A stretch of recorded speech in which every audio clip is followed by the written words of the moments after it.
মাহবুবকে কত ইলম দিয়েছিল। একটি হাদিস আপনাদের সামনে ছোট্ট করে আলোচনা করি।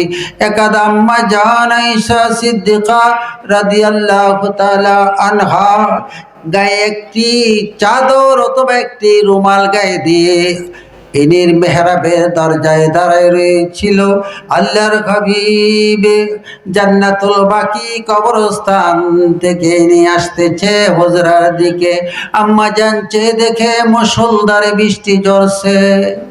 অবাক ব্যাপার হলো, যখন আল্লাহর হাবিব হুজরাতে ঢুকলেন, চেয়ে দেখে বৃষ্টির কোনো ফোঁটার দাগ ইনির শরীরের কাপড়ে নাই।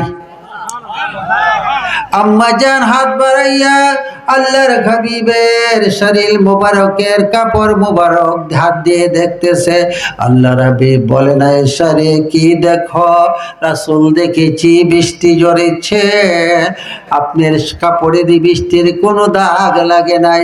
আল্লাহর হাবিব বলে, এসারে গায়ের কাপড়টা কার? এই চাদর কার?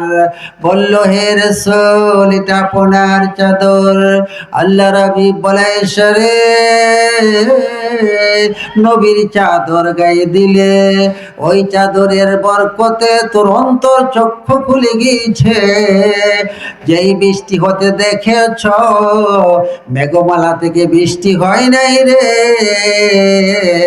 আল্লাহর গায়বী জগৎ থেকে নবীর উপরে রহমতের ঢল নেমেছে। চাদর মুবারকের বরকতে দেখতে পেলে। যার চাদর গায়ে দিলে গায়েবী জগৎ দেখা যায়।